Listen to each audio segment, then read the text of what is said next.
Hello. So in this video, we're going to talk about Hannah Moscovitch's play Sexual Misconduct of the Middle Classes. So this is a Me Too era play. It is largely told from the perspective of John Macklem. He is a star professor, acclaimed author, according to the title section of part 1. He's introduced struggling with his latest novel, which is supposed to be about lumberjack, apparently, because that's what people want. And he's thinking about the structures of fiction, the ways in which fiction is written, and some of the cliches. And the particular cliches that he is interested in are revelatory. So he says here at one point, wasn't there something deadly about a young girl as an object of fiction? Wasn't it where writers went to expose their mediocrity? Because wasn't it so often the young girl who was grossly underwritten? A cipher, a sex object, reduced to a cliche by lust-addled men. The reason he's thinking about this in particular is because he has had this vision of a girl in a red coat, and he's become sort of increasingly obsessed with this vision.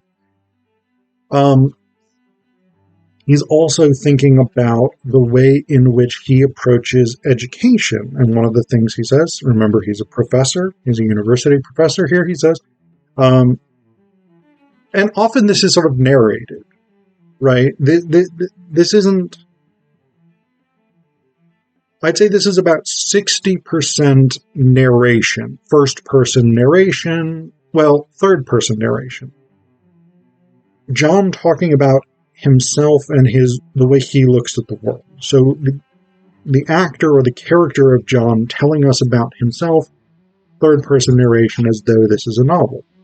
And the other 40% or so is interaction between John and Annie, who's the only other character we see.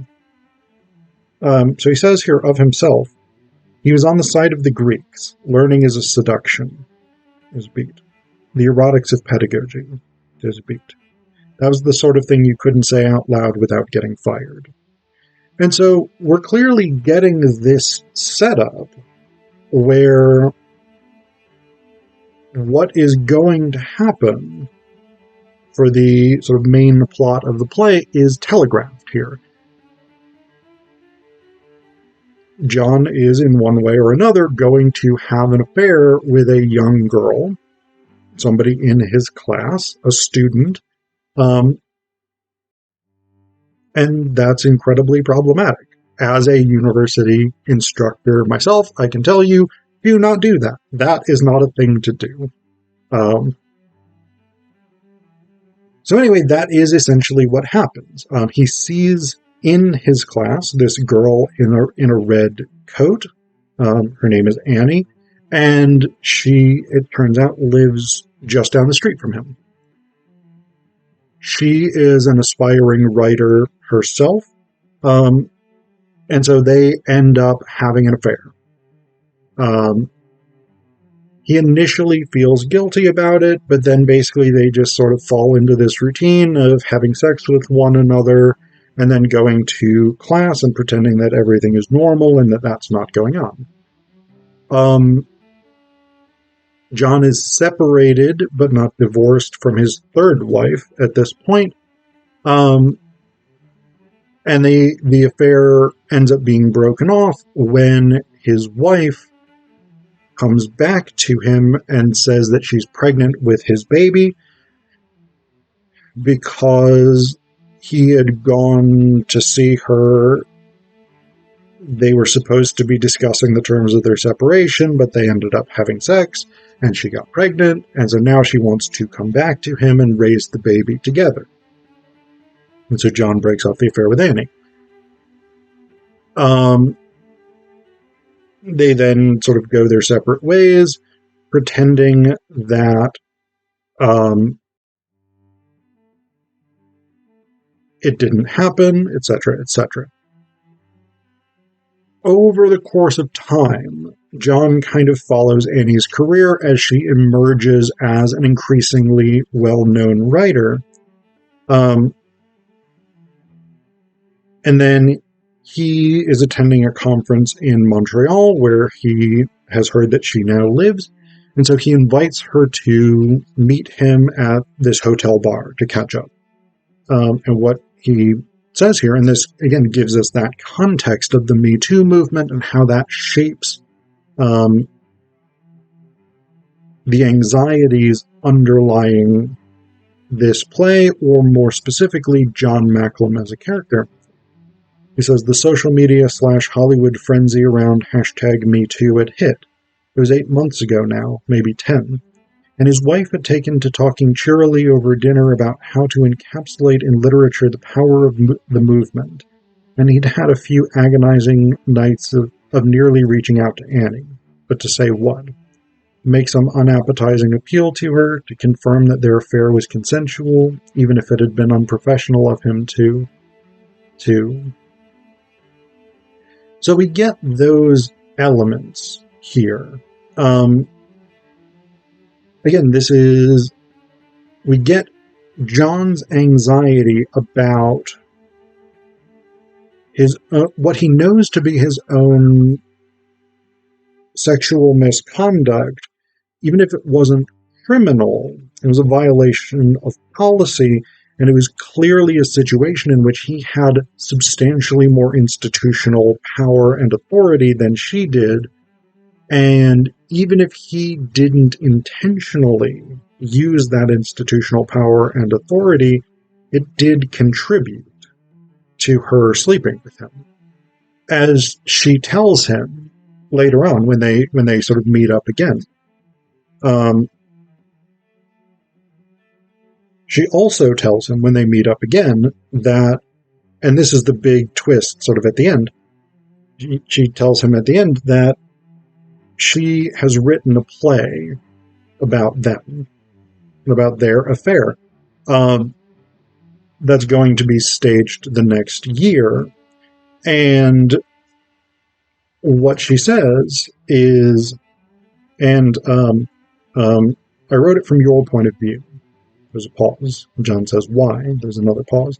And he says, well, I wanted to tell the story that happened. I wanted to figure it out. And that felt like the only way to do it. It felt like what happened from your point of view.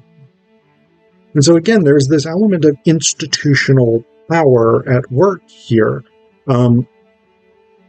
that Annie feels the only way to tell this story is you have it told from John's perspective, because his perspective was the only real perspective involved. Like, she, as a 19-year-old undergrad, simply did not have the institutional power, the authority, the option to really deny him without facing potential consequences. And so we have that twist here. Because again, this is a Me Too play, and so we get that element of not just that he's an older man with authority who implicitly at least coerces this young woman into a sexual relationship, but that the way he looks at things is the narrative of how things are looked at. But that's, of course, twisted here because Annie is the author of this play. And so she then has that narrative power to construct how things looked from his perspective. So we have that good twist there. The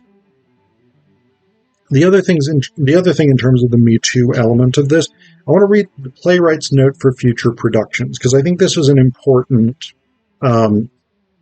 I think it's an important element. It's a little bit lengthy, but I think it's important in terms of how people put the play on and how audiences are meant to experience it. So, what Moscovitch says here is, there were those who came to see the premiere of Sexual Misconduct of the Middle Classes at Tarragon Theatre in Toronto, who said to me afterwards, but he didn't do anything wrong. These reactions from audience members are fine. What I want to avoid is a production that reflects these views. It's easy to misinterpret this play, to interpret it through the lens of our culture, which tends to shift the blame for sexual wrongdoing from powerful men onto girls and young women in order to keep those powerful men in their jobs and in their positions of power. It's easy to make Annie a femme fatale, sexually promiscuous, sexually knowing. Because of this tendency, I want to be clear about what I think this play is. This play is not a love story. The only person who's in a love story is John Macklin. Key to understanding Annie and how to play Annie is scene 10. While Annie's actions will and should for a time be interpreted by all, most, or some of the audience as her coming on to John Macklin, Annie does not come on to John Macklin. Annie is 19. It does not immediately occur to her that adults want to have sex with her. She is used to thinking of herself as a child, a teenager, and is only attractive to other teenagers. It's a big shock to suddenly find, as you come out of childhood, that men with gray beards think of you as up for grabs. There's a lot of innocence in Annie, alongside sexual curiosity, of course. Annie is a young 19. There might be teenagers who can fuck adults without a kickback of trauma. Not Annie. It is John, not Annie, who violates university policy. John abuses his authority. Annie does not violate any policies. She does not abuse her authority. She can't because she doesn't have any. Conversely, John does not sexually assault Annie. Their relationship is consensual, and Annie is 19, so no statutory rape has occurred. Nothing illegal has occurred. The play speaks about professional sexual